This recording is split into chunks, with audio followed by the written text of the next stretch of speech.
Olá pessoal, então na última aula nós vimos a função de distribuição de Maxwell-Boltzmann para a distribuição das velocidades, ou mais precisamente dos módulos das velocidades das moléculas de um gás. E essa função de distribuição ela tem uma série de aplicações, ela permite entender uma série de fenômenos. Só para dar alguns exemplos para vocês, por exemplo, reações químicas ocorrem exatamente devido às colisões das moléculas dos reagentes. Então, para mim ter uma reação química, eu preciso ter colisões entre as moléculas dos reagentes. Certo? Agora, as moléculas elas interagem devido a forças intermoleculares. E o que acontece, por uma série de motivos, é que quando as moléculas estão muito próximas, elas tendem a se repelir. Então, em geral, moléculas muito próximas, elas se repelem. Elas não gostam de ficar muito próximas devido a essas forças intermoleculares. Então, a função de distribuição de Maxwell-Boltzmann, mesmo que ela não seja exata, por exemplo, para líquidos ou para gases reais, ela é uma ótima aproximação nesses casos e ela permite entender por que reações químicas ocorrem, por exemplo. Elas ocorrem, então, para mim ter uma reação química, eu preciso que essas moléculas elas venham elas se aproximem com energia cinética suficiente de modo a vencer esta repulsão devido às forças intermoleculares. Isso só acontece porque existe flutuações muito grandes de velocidades ou uma variabilidade muito grande de velocidades, devido à cauda da distribuição de Maxwell-Boltzmann, que dá uma probabilidade significativa de que existam moléculas com velocidades altas. Certo? Então são essas moléculas com velocidades muito altas que vencem essa repulsão devido às forças intermoleculares e colidem de modo a produzir uma reação química. Certo? Outro exemplo na mesma direção é a evaporação da água. Então, se eu coloco um balde de água no sol, as moléculas que vão evaporar são as moléculas que se encontram próximas da superfície da água. Mas para que essas moléculas evaporem, é necessário que elas escapem das forças intermoleculares entre as moléculas da água. Então o que acontece? Eu tenho lá a superfície da água e eu preciso que uma molécula, escape da superfície. Aqui está o meu recipiente, o meu balde com água. Agora, isso só acontece porque, de novo, existe essas moléculas de maneira aproximada, as velocidades delas estão distribuídas de acordo com a função de distribuição de Maxwell-Boltzmann. Então, existe uma fração significativa de moléculas com velocidades muito altas, de modo que elas conseguem aqui, escapar da força intermolecular e escapar da atração molecular das outras moléculas e, saltar aqui para fora da superfície e evaporar. Obviamente, tanto este fenômeno quanto reações químicas são aceleradas com o aumento de temperatura. Se vocês lembrarem da última aula, quanto mais eu aumento a temperatura, mais agitação térmica eu tenho, eu tenho uma flutuação maior das velocidades, porque a cauda da minha distribuição se torna mais acentuada, eu tenho uma cauda mais longa da distribuição de Maxwell-Boltzmann. Então eu dou mais probabilidade para velocidades, eu tenho uma probabilidade maior de que existam moléculas com velocidades mais altas. Então essas flutuações das velocidades são responsáveis por uma série de fenômenos, ajudam a explicar uma série de fenômenos que a gente observa na natureza. Outro fenômeno, que foi algo que a gente discutiu lá na parte de gravitação, é a velocidade de escape. Então, por que certos planetas, ou por que, por exemplo, a Lua não tem superfície? Porque as moléculas elas têm velocidades, têm uma variabilidade muito grande de velocidades, e essas moléculas elas escapam da força gravitacional da Terra. Então, a gente consegue calcular, na verdade, isso com uma precisão bastante grande usando a função de distribuição de Maxwell-Boltzmann. Certo? Então, se as moléculas que compõem a superfície de um certo planeta, se elas são, por exemplo, muito leves, e tem uma variabilidade de velocidades muito grande, e os módulos das velocidades foram muito grandes, essas moléculas elas escapam da força gravitacional, porque elas vão ter uma velocidade maior que a velocidade de escape, logo eu vou ter um planeta sem atmosfera, né? Acho que eu falei antes sem superfície, sem atmosfera, né? Como, por exemplo, a Lua, né? Não é um planeta, mas enfim, não tem atmosfera porque a atração gravitacional não é suficientemente forte para segurar as moléculas próximas à superfície da Lua.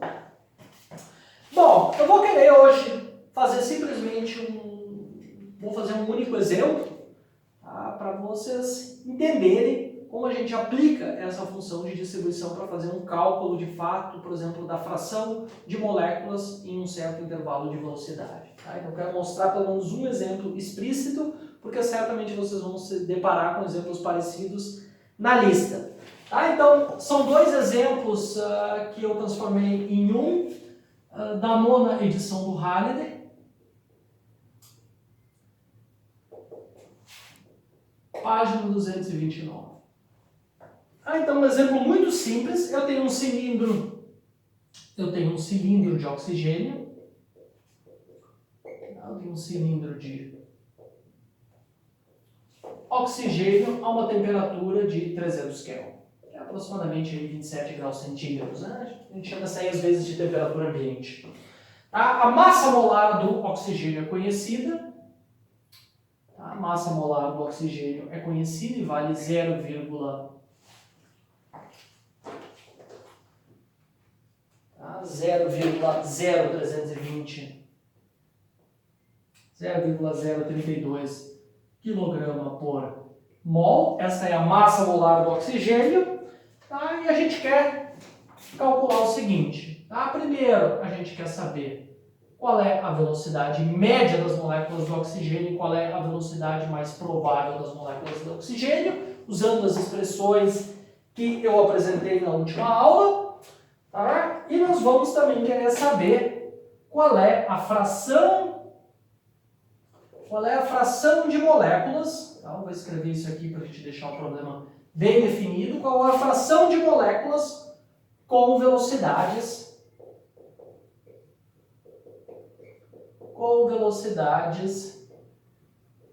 entre V1, que vale 599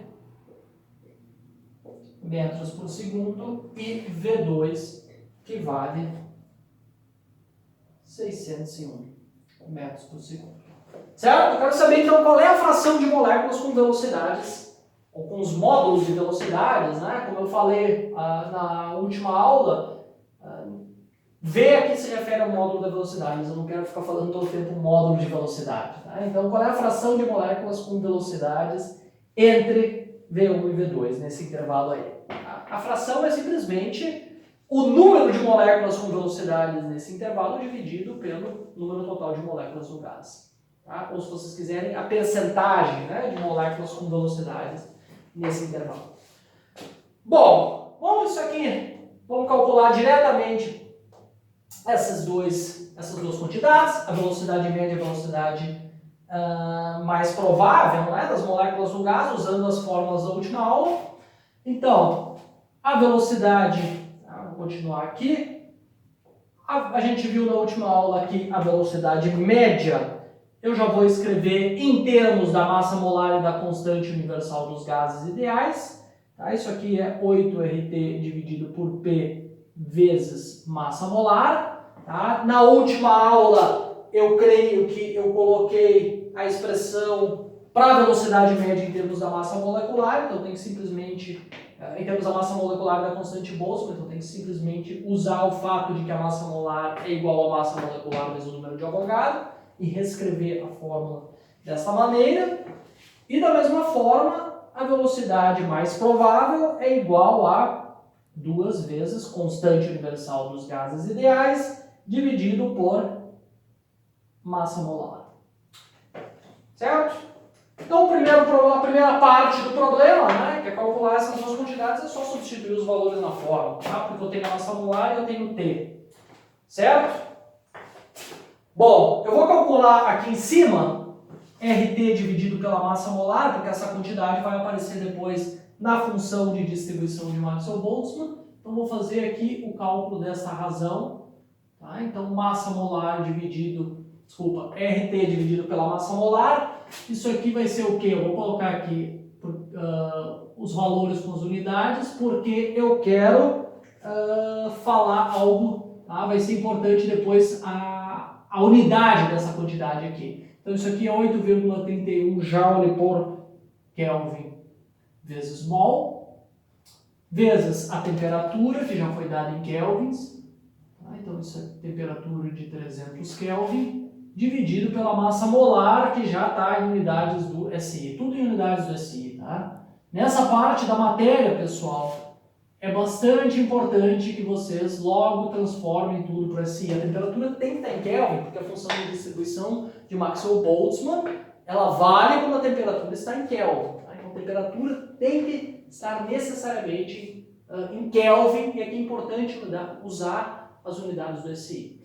Ora, se vocês fizerem a conta aí na calculadora, tá? Anotem que esse Kelvin aqui corta com esse aqui, tá? Que eu vou ter Joule dividido por mol dividido por quilograma por mol, que vai ser vezes mol por quilograma. Tá? Então vai cortar um mol e a gente obtém o seguinte valor. Isso aqui é 77.906,25 Joule por quilograma.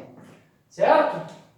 Agora, Joule por quilograma é igual a metro ao quadrado. Tá? Isso aqui é igual a metro ao quadrado dividido por segundo ao quadrado. Ou seja, isso aqui é uma unidade de velocidade ao quadrado. Tá certo? Como é que eu sei isso? Veja, eu vou fazer isso aqui embaixo. Lembrem que a energia cinética é igual a massa vezes velocidade ao quadrado. Então, a unidade de energia cinética, que é Joule, é igual ao quê? Então, 1 Joule, de acordo com a fórmula da energia cinética, vai ter unidade de 1 kg, tá? 1 kg vezes metro ao quadrado por segundo ao quadrado. Se eu passar isso aqui para cá, eu obtenho que 1 Joule dividido por 1 kg é igual a 1 metro ao quadrado por segundo ao quadrado. É exatamente o que a gente tem aqui. Tá? Então, Joule por quilo tem unidade de metro ao quadrado por segundo ao quadrado, que é unidade de velocidade ao quadrado. Certo? Bom, vocês podem agora, e isso faz sentido aqui, né? Porque eu vou tomar a raiz quadrada disso aqui e vou ter que a velocidade média está em metro por segundo, a velocidade mais provável está em metro por segundo, como tem que ser. Tá certo? Então essas unidades aqui fazem total sentido. Substituindo então esses valores aqui dentro, nota que eu tenho RT dividido pela massa molar, RT dividido pela massa molar, é só substituir isso aqui dentro, colocar tudo na calculadora, vocês vão obter que a velocidade média ela é igual a 445,5 metros por segundo e a velocidade mais provável é igual a 394,7 metros por segundo. Tá certo?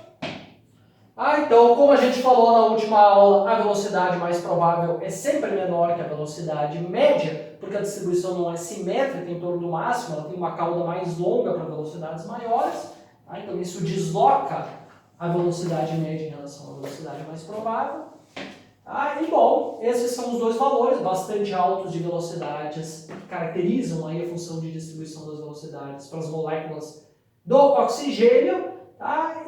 Bom, nós vamos ter valores, tá? São só duas quantidades que caracterizam a distribuição, mas a gente pode ter valores aí de velocidade muito maior do que esses dois valores aí. Tá? Eu tenho uma flutuação grande dos valores de velocidade e, de fato, o que a gente vai querer agora calcular na próxima parte do problema é a fração de moléculas com velocidade nesse intervalo aqui. Ou seja, a gente quer saber quantas moléculas, né, ou a percentagem de moléculas com velocidades nesse intervalo, que é bem maior do que os valores médios e o valor mais provável.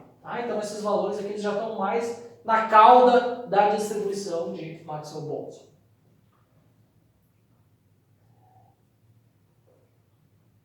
Bom, como é que a gente faz essa conta? Como é que eu calculo a fração? Lembrem da próxima aula que eu escrevi a fórmula para calcular a fração de moléculas em um certo intervalo de velocidades. Como é que era a fórmula? Então, a fração de moléculas, que eu chamei de P12, com velocidades entre V1 e V2, é a integral entre V1 e V2, tá? Da probabilidade, tá? Isso aqui é a probabilidade de que eu observe, de que eu encontre uma molécula com velocidade entre V e V mais dV. Qual é o problema aqui? Nós, obviamente, não queremos e não iremos calcular essa integral neste curso. Tá? Nós não queremos calcular e, para muitos problemas, nem é razoável e nem é necessário calcular essa integral explicitamente. Especialmente se o intervalo de velocidades é muito pequeno. Tá? Então, vamos calcular o nosso intervalo de velocidades. O ΔV, tá? Vamos fazer aqui em cima para poupar um certo espaço. Tá? O ΔV, que é igual a V2 menos V1, tá? Isso aqui vai ser igual a simplesmente 2 metros por segundo. Certo? Ah, então, esse é o intervalo, o tamanho do intervalo de velocidades em que nós queremos calcular a fração de moléculas. Agora, veja, pessoal, se o ΔV, o ΔV envolvido no cálculo da fração for muito pequeno, o que acontece? A gente pode, na verdade, assumir que, ou aproximar essa função aqui como sendo uma função constante. Tá? Isso acontece se o intervalo é suficientemente pequeno. Agora, o que é um intervalo pequeno? Bom, vai depender o quão rápido a função varia naquele intervalo. Tá? Só para dar um exemplo assim qualitativo para vocês. Vamos pegar aí a função de distribuição de Maxwell-Boltzmann. PV em função de V é uma coisa mais ou menos assim, né? Ah, então aqui eu tenho o máximo e aqui eu tenho a cauda da distribuição. Ora, se eu pegar, digamos, suponho que o meu intervalo V1, tá? O meu intervalo V1 e V2 está aqui. Tá? Pego o intervalo V1 e V2 aqui. Ora, entre essas duas velocidades aqui, eu não posso aproximar a função como sendo constante, porque ela varia muito nesse intervalo, então este não é um intervalo suficientemente pequeno, tá certo? Agora, se eu pegar um intervalo mais ou menos aqui, vejam, a função, ela é à medida que variou o V, a função permaneceu praticamente constante. Então, por exemplo, para velocidades grandes, a função ela é praticamente constante se o meu intervalo for suficientemente pequeno. Tá? Então, para velocidades mais altas, é uma ótima aproximação tomar essa função como sendo constante. Tá? Vejam, mesmo aqui eu posso fazer isso se o intervalo for suficientemente pequeno. Então, se eu pegar um outro intervalo, por exemplo, de velocidades aqui, então se eu quiser calcular a fração de moléculas nesse intervalo, com velocidade nesse intervalo azul, aqui a função permaneceu aproximadamente constante. Tá certo? Então, se o intervalo de velocidades é suficientemente pequeno, o que eu posso fazer? Eu posso fazer o seguinte, a minha função ela é aproximadamente constante, então P12 é igual ao quê? A função é constante, então ela sai para fora da integral, tá? Ela sai para fora da integral, tá? E eu obtenho o seguinte, então isso aqui é aproximadamente a integral de V1, V2 vezes dV, mas isso aqui é simplesmente ΔV. Tá? Então, P12 é aproximadamente igual a P de V, ou seja, a função calculada no ponto V, mas quem é o ponto V? Pessoal, o ponto V é qualquer valor de velocidade dentro do intervalo. Por exemplo, aqui no nosso exemplo, entre 599 e 601. Não importa porque a função é constante no intervalo, ela não varia muito. Então, eu posso substituir aqui a função pelo valor dela em qualquer ponto no interior do intervalo, porque o valor é aproximadamente o mesmo. Tá? Então vamos escolher aqui, vejam, a coisa mais razoável a fazer, na verdade, é escolher um valor de velocidade no meio do intervalo, que aqui seria 600 metros por segundo. Tá certo? Mas aqui, vejam, eu vou botar V1, por exemplo, não importa muito, tá? Eu usei aqui V1 para fazer os cálculos, né? Peguei 599 metros por segundo, vou usar V1 aqui. Então é isso aqui que a gente tem, né? Porque a integral de dV entre V1 e V2 é simplesmente ΔV. Tá? Então essa aqui é a fórmula aproximada que a gente usa para calcular, tá, a fração de moléculas com velocidade num certo intervalo ΔV. Isso vale, de novo, quando o intervalo ΔV é suficientemente pequeno. No nosso caso, quando vocês forem resolver a lista, atenção, essa aproximação sempre vale. Vocês sempre vão utilizar essa aproximação para qualquer intervalo ΔV. Se vocês encontrarem um problema pela frente que pede calcule a fração de moléculas com velocidade no intervalo tal, é direto essa fórmula aqui sem se preocupar com essa justificativa. Tá? Eu só fiz isso aqui para justificar para vocês porque essa fórmula é uma boa aproximação em certos casos. Em outros casos, nós vamos sempre utilizar ela porque a gente não quer calcular essa integral. Tá? E a gente não vai calcular essa integral. Então, é aquela fórmula que se usa para calcular a fração de moléculas com velocidade no intervalo ΔV. Avante! Bom, isso aqui a gente sabe calcular, né? O ΔV é 2 metros por segundo, a gente tem que simplesmente agora, então, substituir o valor de velocidade V1, tá? Ou, repito de novo, qualquer valor de velocidade entre o intervalo V1 e V2 na função de distribuição de Maxwell-Boltzmann e calcular P de V1. Tá? Vamos fazer isso, então. Bom, apaguei a massa molar, tudo bem? É um vídeo, né? Então tá tudo gravado. Vamos lá. Então, eu vou colocar aqui P de V1, a fórmula de novo. Então, a função de distribuição de Maxwell-Boltzmann, ela tem a seguinte cara, vai ser 4π. Eu já vou escrever ela em termos da massa molar. Tá? Essa fórmula a gente viu na última aula. 2π RT na 3 meios. Tá? Eu estou calculando o valor da função na velocidade V igual a V1. Então, tem que substituir V igual a V1 na minha expressão. Exponencial de menos a massa molar dividido por RT, 2RT, né? Vezes V1 ao quadrado. Certo? Bom, tem que só substituir todos os valores aí dentro, né? Por isso que eu calculei em separado a razão entre RT e a massa molar aqui. Então, eu já tenho esse valor que aparece aqui na minha fórmula, a gente tem que só substituir tudo aí dentro. Tá? Vou substituir, então, este valor na minha fórmula e o valor da velocidade V1 que eu apaguei vale 599 metros por segundo. Tá? Então, P de V1 é igual ao quê? É igual a 4π. Tá? Então, isso aqui vai dar 1 dividido por 2π, que vem daqui, vezes 1 sobre... Tá? Então, eu tenho RT dividido por massa molar, aqui eu tenho massa molar dividido por RT, que é igual a 1 dividido por RT dividido por massa molar. Então, aqui no denominador aparece o nosso 79.906,25 e a unidade que aparece aqui dentro é segundo ao quadrado por metro ao quadrado. Repito, tá? Isso ali tem unidade de metro ao quadrado por segundo ao quadrado. Massa molar dividido por RT é 1 dividido por aquilo ali. Então vai ter unidade de segundo ao quadrado por metro ao quadrado. Tudo isso na 3 meios. Aqui vai aparecer, eu substituo a minha velocidade V1, 599 ao quadrado, metro ao quadrado por segundo ao quadrado. Aí eu estou substituindo essas unidades exatamente para a gente acompanhar e ver qual é a unidade dessa função de distribuição.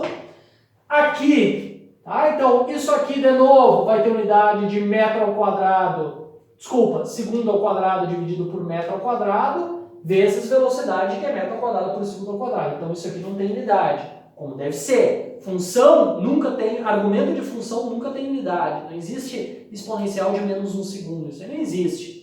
É exponencial de um número e acabou. O número que aparece, o argumento da exponencial não pode ter unidade.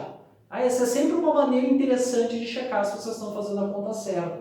Se vocês substituem os números aqui e aparece, por isso que é importante carregar as unidades. Se vocês substituem os números e sobra uma unidade, vocês erraram alguma coisa. Tá errado alguma coisa. Certo? Então, isso aqui, esse argumento aqui da função não pode ter unidade física, né? Então, isso aqui vai ser 599 ao quadrado, que vem do V1, tá? Dividido por 2 vezes o nosso 77.000. Não sei por que eu botei 79 mil aqui, tá? Mas aqui é 77.000. Uma das desvantagens da aula gravada, né, é que vocês não podem interferir e me corrigir ao longo da aula. Então, por favor, se surge um erro em algum vídeo, me avise. Então, é 77.906, aqui aparece 2 vezes 77.906, isso aqui não tem unidade. Tá? Basta substituir, basta colocar todos os números aí na calculadora agora. Tá? Eu estou mais interessado nas unidades do que nos números. Tá? Então, se vocês substituírem tudo na calculadora, vocês vão obter o seguinte: este número aqui, tá? Multiplicado por isso aqui, vai dar 0,01317. 0,01317. Qual a unidade? Veja, aqui eu tenho segundo ao quadrado dividido por metro ao quadrado elevado a 3 meios. Então, quanto é que dá S ao quadrado elevado a 3 meios? Dá S ao cubo. Metro ao quadrado elevado a 3 meios dá metro ao cubo. Então, eu tenho, depois que eu elevar isso aqui na 3 meios, eu vou ter S ao cubo dividido por metro ao cubo vezes isso aqui. Então, vai sobrar o quê? Vai sobrar um segundo dividido por metro. Então, a unidade que aparece aí é segundo dividido por metro vezes a exponencial de menos 2,301. Certo? Substituindo agora os valores aí, calculando a exponencial na calculadora, multiplicando o resultado por isso aqui, vocês vão obter 0,00132 segundo por metro. Vejam, esta unidade ela é consistente com o que a gente viu na última aula. Isso aqui é a unidade de 1 sobre velocidade. Ora, a função de distribuição de Maxwell-Boltzmann, como eu falei na última aula, é uma densidade de probabilidade, ou seja, ela tem unidade de probabilidade por unidade de velocidade, no caso do SI, por metro por segundo. Ora, 1 sobre metro por segundo dá segundo por metro. Então, esta é, de fato, a unidade correta no SI para a função de distribuição de Maxwell-Boltzmann, porque ela representa uma densidade de probabilidade. Para mim obter agora uma probabilidade, eu tenho que multiplicar isso aqui por um intervalo de velocidade, que é o que a gente vai fazer agora. Então, P12, a fração de moléculas com velocidade no intervalo ΔV vai ser simplesmente isso aqui, multiplicado por o ΔV, que vale 2 metros por segundo, vai cortar a unidade e a gente obtém, então, o seguinte valor, 0,0026. Um número sem unidade, como deve ser uma boa probabilidade. Probabilidade não tem unidade física. Tá certo? Qual é a interpretação desse número? Veja, pessoal, este número fornece a fração de moléculas com velocidades no intervalo ΔV, entre 599 metros por segundo e 601 metros por segundo. Tá certo? O que é essa fração? A fração é o número de moléculas com essa velocidade dividido pelo número total de moléculas. Tá? Se eu quiser saber quantas moléculas possuem velocidade nesse intervalo, eu tenho que simplesmente multiplicar isso aqui por n, pelo número total de moléculas. Tá claro? Então, este número vezes n, vezes o n grande, vezes isso aqui, o número total de partículas no gás, vai me dar o número de moléculas no gás, o número total de moléculas no gás com velocidade no intervalo ΔV. Tá? Outra maneira de enxergar isso aqui é em termos de percentagem, porque isso aqui é uma fração. Então, se eu multiplicar isso aqui por 100, eu obtenho 0,26, ou seja, isso aqui significa que 0,26% das moléculas possuem velocidade no intervalo ΔV, ou seja, é uma fração bastante pequena das moléculas que possuem velocidade nesse intervalo, o que não é surpreendente, porque como a gente viu há pouco, estava escrito aqui, a velocidade média, por exemplo, ela tem o valor de 445, e a gente está procurando, né, qual é a fração mais à direita da velocidade média, mais na cauda da distribuição. Então, a fração de moléculas, ou se vocês quiserem a percentagem de moléculas com essas velocidades nesse intervalo é bastante pequena, 0,26%. Tá certo? E por último, tem uma terceira maneira de enxergar esse resultado, que é em termos mais probabilísticos. Isso aqui me informa qual é a probabilidade de que, se eu pegar uma molécula do meu gás, tá, essa molécula vai ter velocidade no intervalo ΔV. A probabilidade é 0,26%. Tá claro?